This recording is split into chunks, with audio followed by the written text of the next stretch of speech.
Em would have preferred to live closer to downtown, to the action, but it was Ari who was supplying the down payment. "I'm a man against action," said Ari. "You were born old," said Em. It's strange that they became a couple. Ari hates bawdy humor or raunchy talk. Ironic considering that he teaches and writes about the Middle Ages, a time when nothing could be funnier than listening at the door as a groom deflowered his bride after a wedding, or raping a dozen nuns at a local convent. By contrast, the naughty Em relishes dirty jokes, crass innuendo, stories involving the rudest of body parts. He writes odes to gay sex with rough men at rest stops in the small Kentucky town where he grew up. He regularly accuses colleagues of slut-shaming.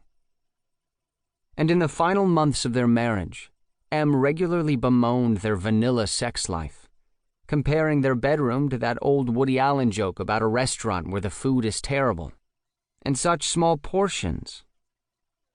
Last August, several months before the suspension for sexual harassment, Em and Ari had been unpacking boxes in their new home, a 10-minute drive from the university where he recently received tenure in reward for occasionally interrupting his students' drinking, drugging, and texting to inform them about equivalent bad behavior centuries before they were born.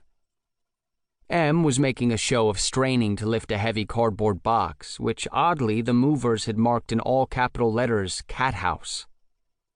Finally, he gave up and pushed the box across the floor into one of the bedrooms, putting his whole body into it, so that his low-cut jeans rode even further down his hips. In another context, it could have been a striptease, which Ari wouldn't have enjoyed. Frankness about all matters sexual turned him off. Ari required romance to be served with a good helping of subtlety and shadows.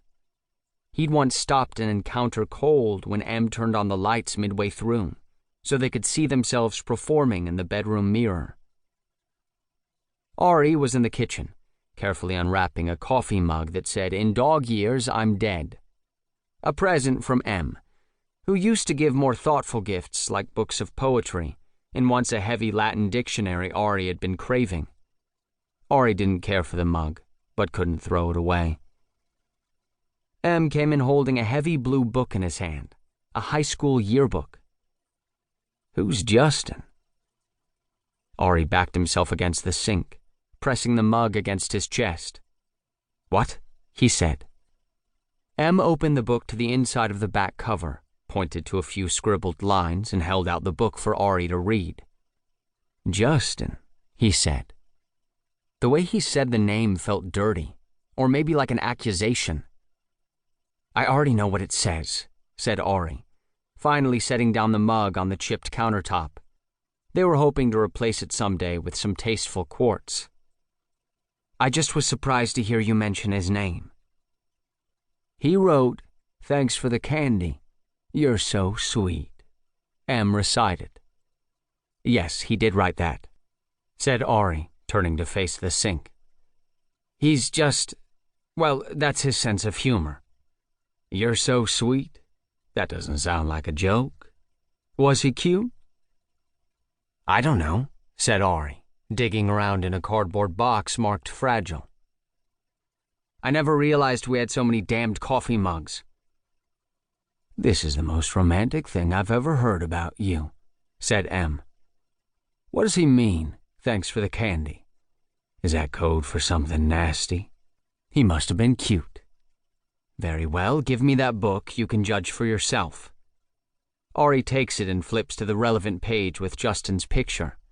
Justin's eyes staring off into space, into a distant, better future.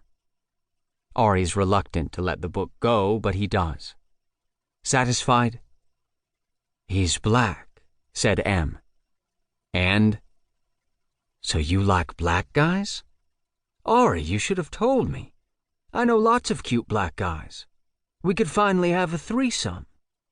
"You misunderstand me," Ari says. Not for the first time, he thinks, but does not say aloud. "It's not that I'm attracted to black guys per se, or that I'm not attracted to them. I just liked him.